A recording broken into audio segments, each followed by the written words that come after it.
Hello and welcome to Socialism, the weekly Marxist podcast from the Socialist Party. The Kurdish people in the Middle East are facing a potentially catastrophic onslaught. The United States has pulled out of the region after using Kurdish ground forces to defeat ISIS. This means termination of the limited national autonomy of some Kurdish areas and bloody conflict with the hostile regime in Turkey. So how did it come to this? And more importantly, what is the way out? This episode of Socialism looks at the life and death struggle of the Kurds. How can the Kurdish people win national liberation?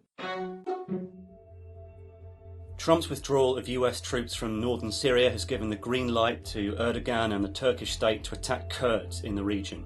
We're here today with Paula Mitchell from the Socialist Party's Executive Committee to discuss the situation facing the Kurds in Syria and how they can win national liberation in the region. So first of all, Paula, hello. Hello. What is this dire situation then which is facing the Kurdish people in Syria?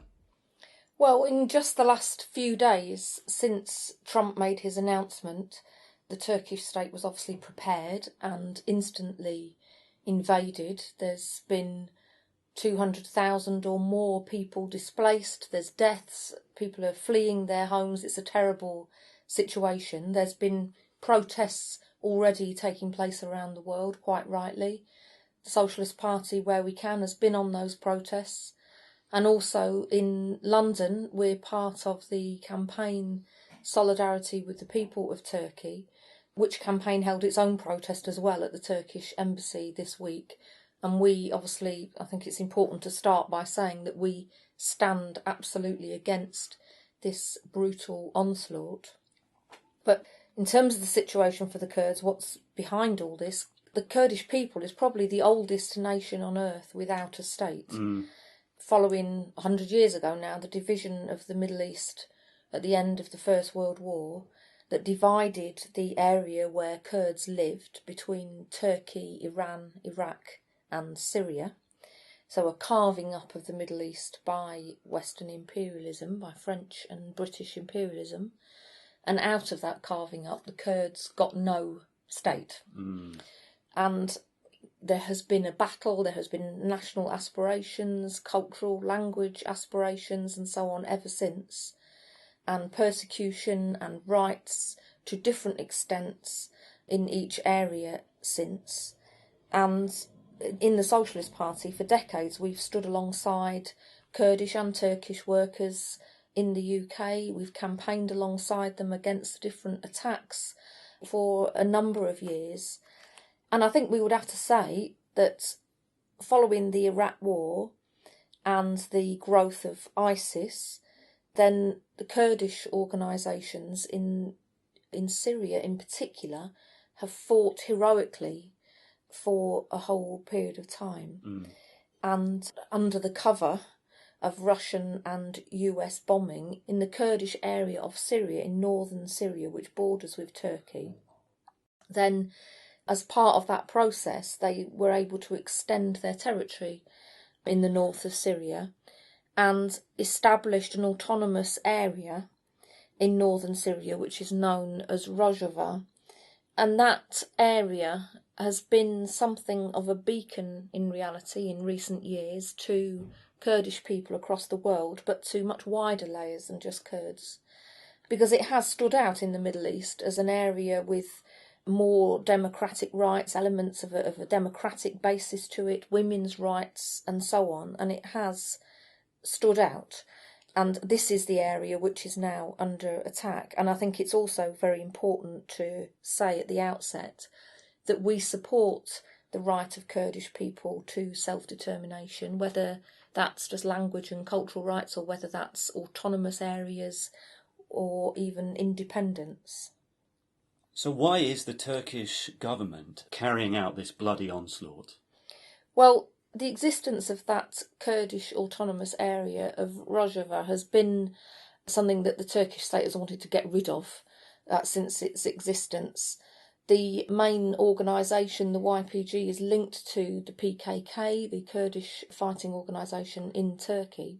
And to them, any development of Kurdish rights and autonomy in Syria raises the prospects of struggle of Kurdish people in Turkey. It raises the hopes for Kurds in Turkey. So the Turkish state, they've been aiming to try and establish a buffer zone, if you like, along that border with Syria. They call it a buffer zone. In reality, it's to try to wipe out Kurdish autonomy in that area. So that's long been an aim. But in addition to that, currently, Erdogan in Turkey is actually in trouble. Erdogan has been developing an increasingly authoritarian regime, imprisonment of opposition, the mayors of the HDP, which is a more left-wing pro-Kurdish rights party, but also imprisoning journalists, academics, lawyers, anyone who's come into conflict with the regime. And they face a dire economic situation now in Turkey. Unemployment has increased by 1 million in just 1 year. There's 25% youth unemployment. And unofficially, inflation is spiralling.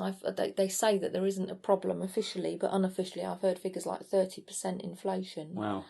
And now Erdogan is embarking on a policy of austerity, and he's losing popularity. Listeners will probably know that there was an election which he lost in Istanbul, which his party lost, and so they had to rerun the election, and he lost it even more second time around. So obviously at the moment he wants to whip up support, and he's whipping up nationalism in order to shore up his situation. And it is true that in the polls support for him and support for this latest war has increased. But Turkey isn't the only contender in the region, is it? You've also got the intervention of the other regional powers and the global imperialist powers, including the United States and Russia. So how does the situation for the Kurds fit in with the interests of these other great powers? Well, this intervention by Turkey has aggravated the potential for further conflicts in the Middle East. One of the things that they're doing as part of this process is moving refugees out of Turkey and into this so-called buffer zone, mainly Arab Syrian refugees. So there's obviously potential for conflicts there.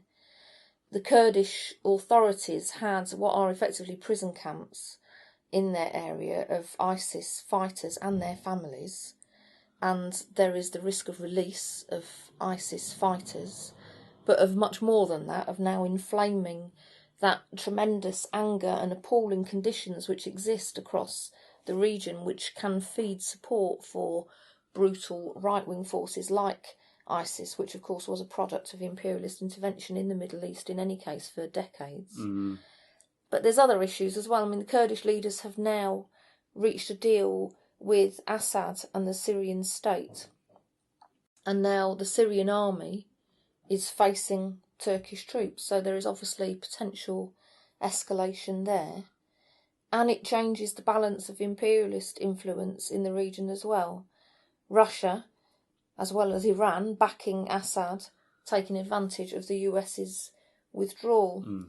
And in fact, obviously that's an important factor, because there's been intense opposition around the world from other powers to Trump's action, but really that's based on the potential to ignite further regional wars rather than concern for the Kurds themselves. Sure.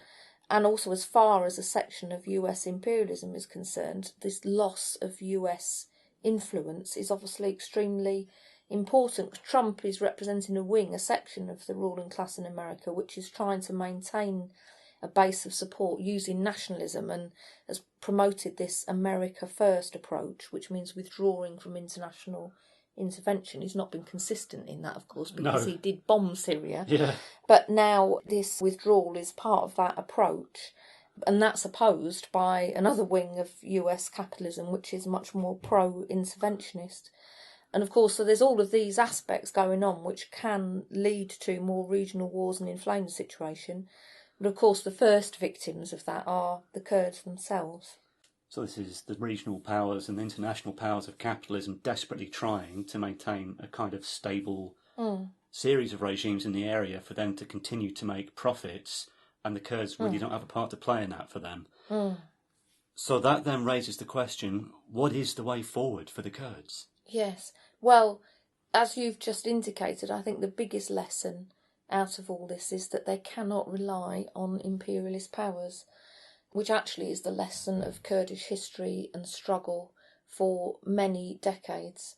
We've explained it in our material many times that the US, but not only the US, other imperialist powers as well, including British, European powers and Russia, are only ever going to support them insofar as it's in their interests to do so. And that's what they've been doing, because obviously they relied on them in the fight against ISIS. But as soon as it's expedient to them, we have warned many times before that they would be abandoned, which is exactly what has happened here. And it has happened again and again. It happened just 2 years ago when Russia effectively gave the green light to Turkish forces to attack the Kurdish town of Afrin. And unfortunately, Kurdish people will pay the price for support from Assad too, because he's not doing this, while temporarily, obviously, it seems that increases their military might. He's not doing it in order to protect the Kurds, but to reclaim Syria. Assad, in fact, has heavily persecuted the Kurds in the past, and he has allowed this autonomous area more recently because at the start of the Syrian war, then what the Kurds were doing wasn't his main priority. So there's a big price to be paid here by Kurdish people, and that's why appeals which have been made by many organisations, by some Kurdish organisations themselves and those supporting the Kurdish struggle, including trade unions here, these calls to the so-called international community to do something, they're misplaced. We well know it that imperialist intervention in the Middle East has only ever resulted in bloodshed and oppression and exploitation. I mean, that's underlined by the arms trade. The Turkish army is using German tanks and British helicopters in this onslaught, and they are talking now about stopping new arms sales, but that's not an arms embargo, so they can't be trusted.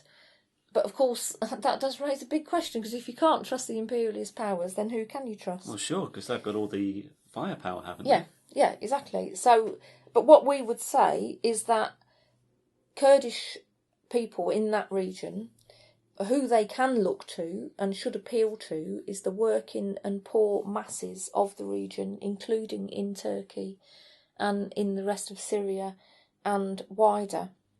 Yes, they do have to defend themselves, and the Turkish forces are meeting with resistance. There is fighting taking place, but there needs to be a political appeal to the masses of the region beyond that Kurdish enclave to struggle together.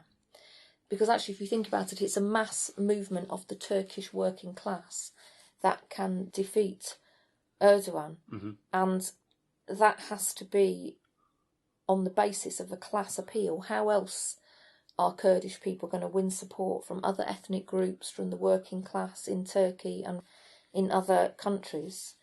It needs an appeal for a fight against all the oppressors, the regional powers and imperialism. It means appealing for a united fight that recognises the national rights, the cultural rights, religious rights and so on of everybody, and a fight for a decent life for everybody, because there are, as we know, vast resources in that region. It means a fight for them to be owned and controlled democratically, to secure decent living standards, homes, jobs, education, health and so on for everybody. In other words, socialist demands, and they are demands, that's a way of organising. It's demands that go further than what is currently raised by the Kurdish authorities in Rojava, and we would argue that you can't do that while making deals with imperialist or regional powers. In fact, those sorts of deals can make more divisions between different sections of the masses in the region rather than bringing them together. But I'm also very well aware that raising that sort of a programme might seem quite far-fetched to many Kurds, particularly, given that they are so much under threat at the moment. But there have been mass movements in Turkey in recent years, from Gezi Park a number of years ago. There's been big strikes. There was big strike movements against the terrorist attacks recently. And not only in Turkey, in Iraq, There is massive movement taking place, in different parts of the country, a rising up of young people, especially in Egypt. There are mass protests taking place again against Sisi, against austerity. So there is the potential there to reach out. That shows where the potential power lies. But of course, part of this also means, in all of those areas, the building of mass working class alternative working class parties and trade unions that can fight for that sort of a programme. And we saw, didn't we, in 2011, was it, the Arab Spring, all across the Middle East region, massive uprisings with the pronounced working class character, particularly in the more industrialised nations like Tunisia. So there is that potential out there. There's ongoing revolutions in Algeria and Sudan as well. There is that potential to use the human resources they have to prevent these invasions from other countries by transforming the regimes there as well. So that raises the final question. What can people in Britain do to help the Kurdish struggle? Well, obviously this does require solidarity internationally as well. And of course, as I said at the outset, there have been protests and there will be more. And that's important that those protests are supported. They are protests of Kurds who live here, but it's important that they are supported by much wider layers. And we have in our material raised concretely, for example, the idea of workers' boycotts and strikes against the arms trade, for example. But we would also add that a really important aspect where Kurds living in Britain and Turkish workers and so on living in Britain uniting together with British workers can join in the fight to get the Tories out, which could be a real important step in their struggle, because the Tory and Blairite governments before them, obviously, as we know, have blood on their hands in that region. So the fight to get rid of the Tories and the fight for a Corbyn-led Labour government as opposed to a government of Blairites, that would mean fighting to win a government which is much more susceptible to pressure to end arms sales and to stop propping up despotic regimes and authoritarian regimes like Erdogan's in Turkey. So we would say that's an important part of the task here as well. And if you're listening outside England and Wales, that is a struggle which can be replicated in every capitalist nation across the planet. Absolutely. Thank you very much. Thank you. If you want to discuss more about fighting oppression, come to Socialism 2019 in central London on the 2nd and 3rd of November. Find out more and book tickets at socialism2019.net.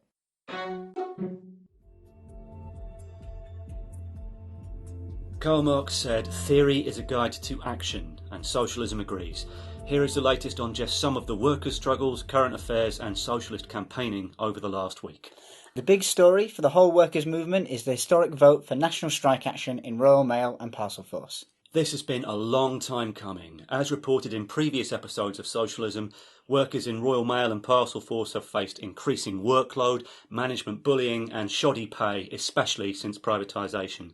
Posties have staged multiple wildcat strikes at local depots all across the country over the past few years in response to appalling treatment by managers.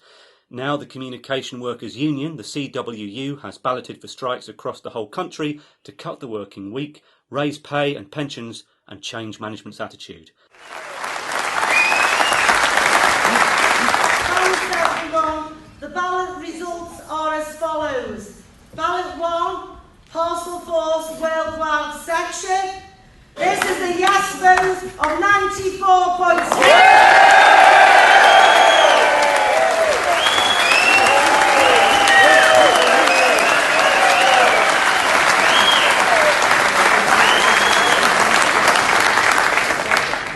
Ballot 2, Parcel Force Worldwide Section. This is a yes vote of 95%.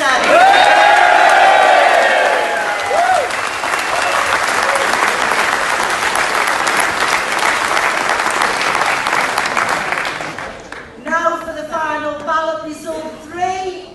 Royal Mail Group excluded Parcel Force Worldwide. 2019 dispute relating to honouring and deploying the 4 pillars of security and pay, guiding principles, national agreement between CWU and Royal Mail Group. Ballot papers dispatched 110,292. Ballot papers returned 83,700. This is a turnout above threshold of 75.9%.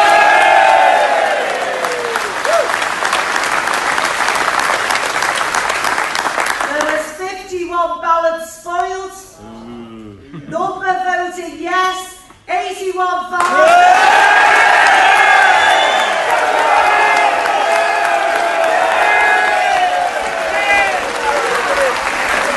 Numbers vote no, 2,421. This is a yes vote of 97.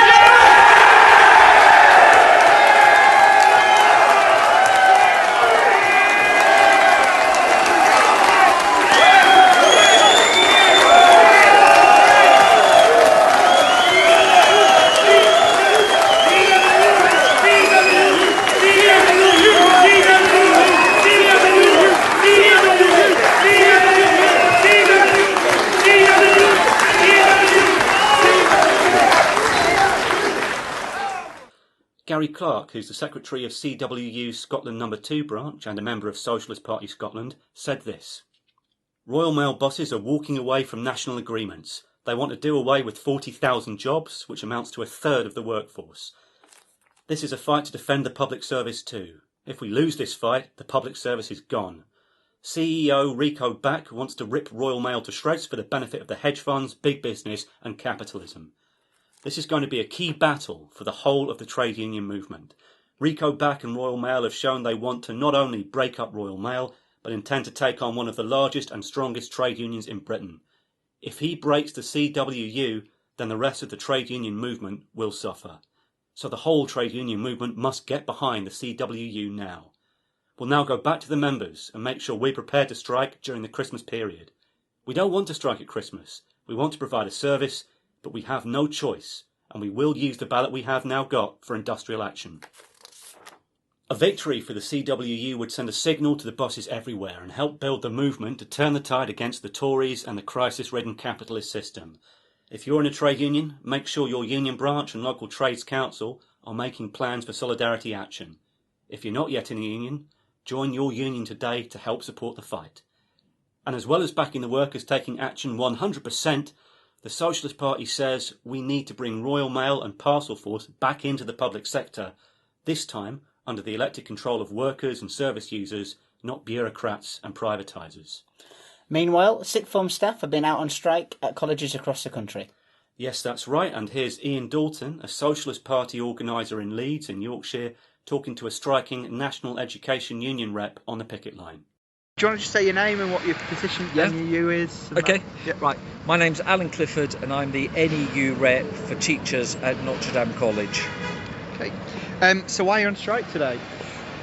We're on strike. It's part of a national strike. The NEU has declared a dispute with the government over underfunding, which has really hit the sixth form sector since 2010 as part of austerity, compared to the funding for school kids, which has been cut catastrophically.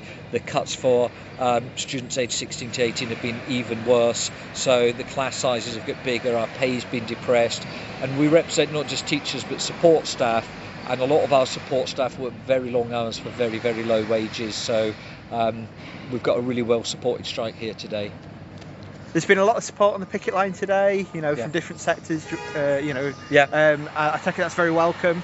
Yes, the response after the ballot was won and the strike action was announced for today, and then it's discontinuous action, so we'll be on strike again on the 5th and 20th, and we've had this incredibly positive reaction from teachers, from students, from fellow workers and other unions. So we've had people come across from Leeds University, from Unison, from the UCU to stand with us in solidarity.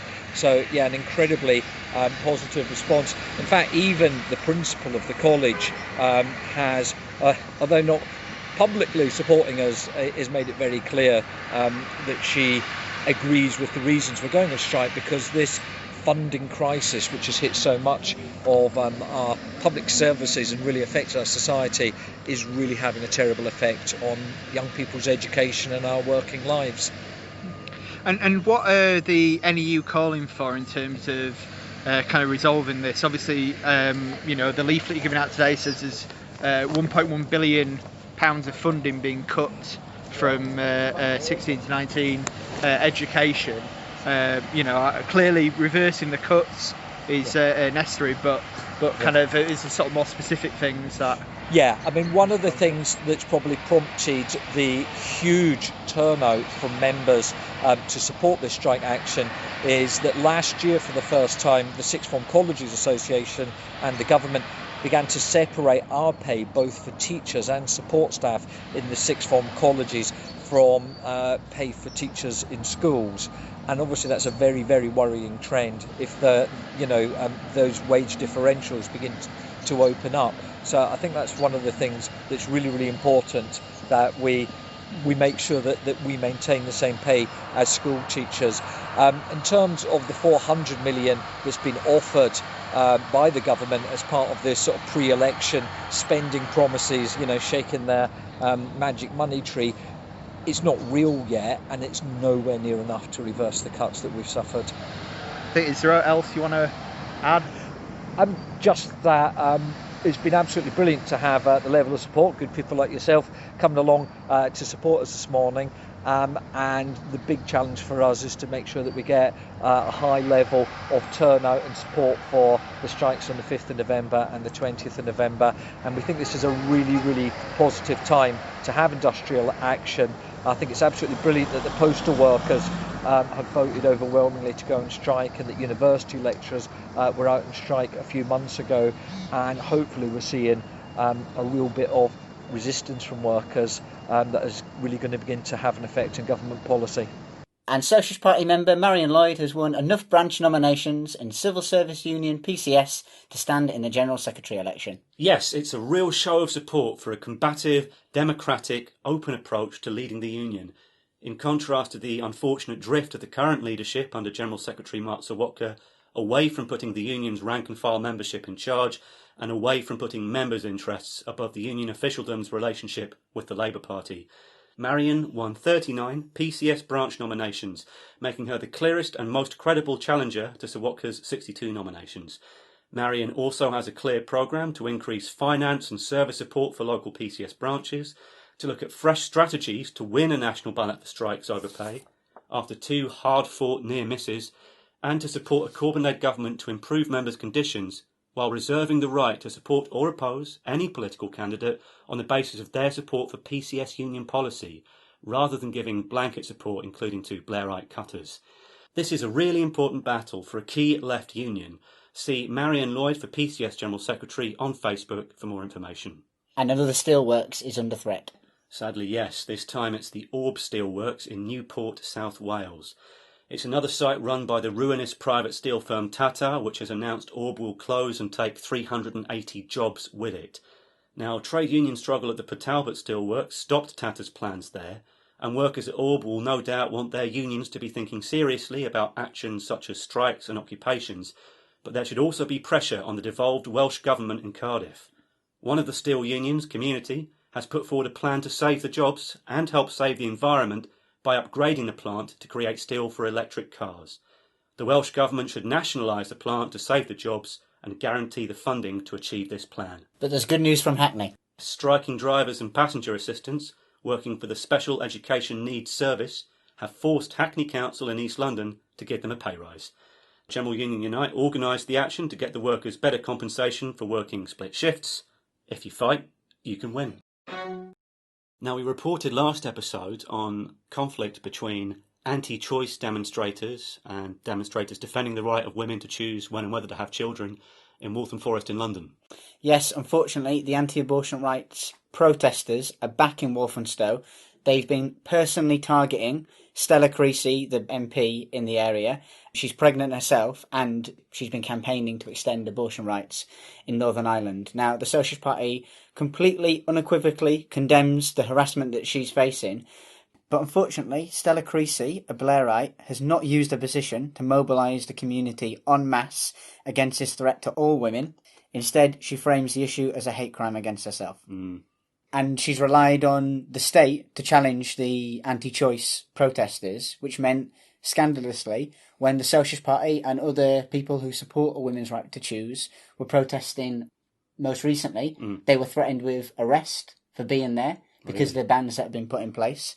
And even more scandalously, a woman in the borough who had a miscarriage was so angered by the anti-abortion posters that had gone up, she tore one of them down, and she's been threatened with arrest for just an inevitable cry of rage against what's an attack on all women.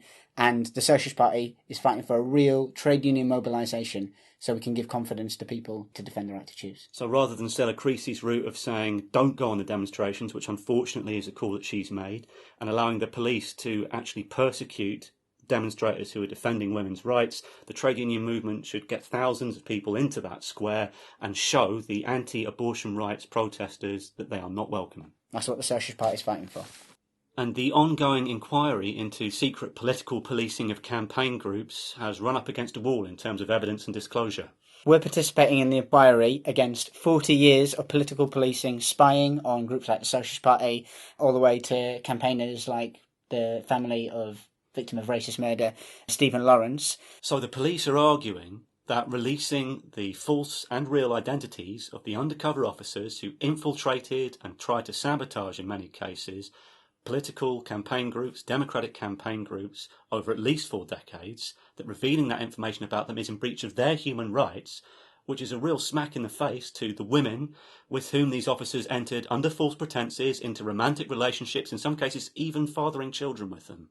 What this all shows is, really, we're on enemy ground with this inquiry. We're participating in it to expose what happened with spy cops, but it really does show that the state isn't a neutral force, balancing between the classes, as we talked about in an episode a couple of weeks ago. That's right, with the judge siding largely with the police in this inquiry. The police are the ones who have wronged the campaign group. Exactly. It's a defender of the interests of the ruling class. So that is why the Campaign Against Police Surveillance, COPS, is organising a trade union conference opposing political policing. You can come along. It's on the 16th of November in the Queen Anne buildings at Greenwich University. And finally, 3 books are out. First of all, David Cameron's autobiography. Well, it's reviewed by a Socialist Party member, Lawrence Davis, in The Socialist this week.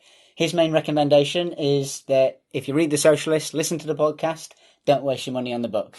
Not worth reading. It really just does show Cameron as a completely out-of-touch architect of austerity. And it also shows that ordinary working-class people haven't got anything in common with establishment politicians that campaign to remain in the European Union, like David Cameron, because he wanted to stay in the EU to help him continue pushing austerity. Now, there's one really interesting thing. David Cameron didn't really face mass union mobilisation against his government after the sellout of the 2011 pension strikes by the right-wing union leaders. And the TUC, the Trade Union Congress, only gets one mention in David Cameron's book, almost completely absent, unlike autobiographies like Thatcher that were riddled with mentions of the unions. And it just shows that we can't allow that situation to happen ever again. The unions have to be at the forefront in opposing the austerity governments. And the Socialist Party has a new book coming out as well.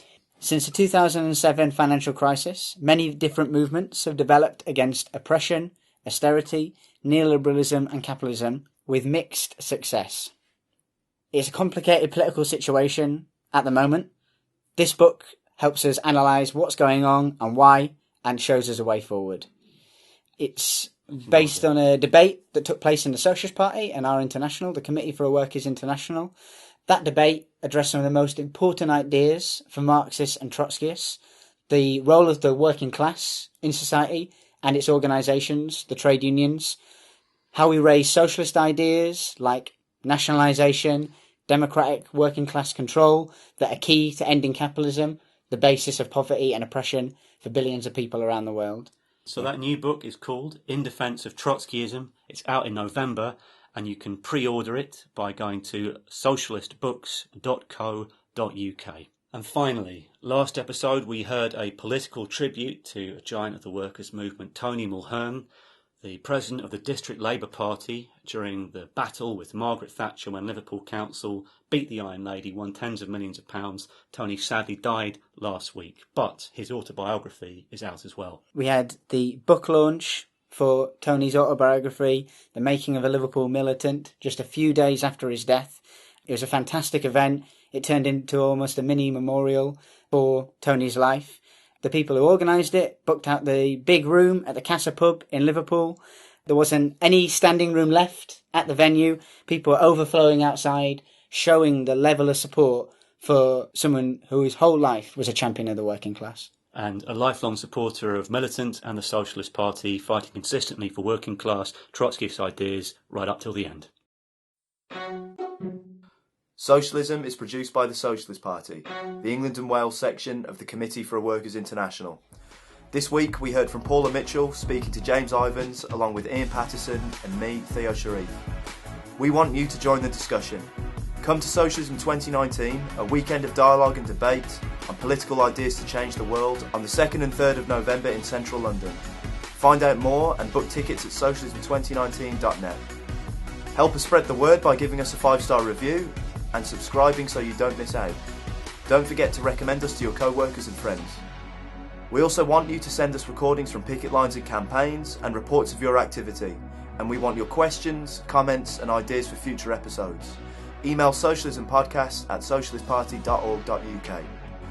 Socialism the podcast has no wealthy backers. We survive thanks to the financial support of ordinary working class and young people, and we're proud of the political independence that gives us. If you like what you hear, help us take the fight to big business. You can make a regular donation or a one-off payment at socialistparty.org.uk/donate. If you agree with the policies and actions the Socialist Party is fighting for, we need you. Join our fight for a winning strategy in the labour and trade union movement. Join the Socialist Party now.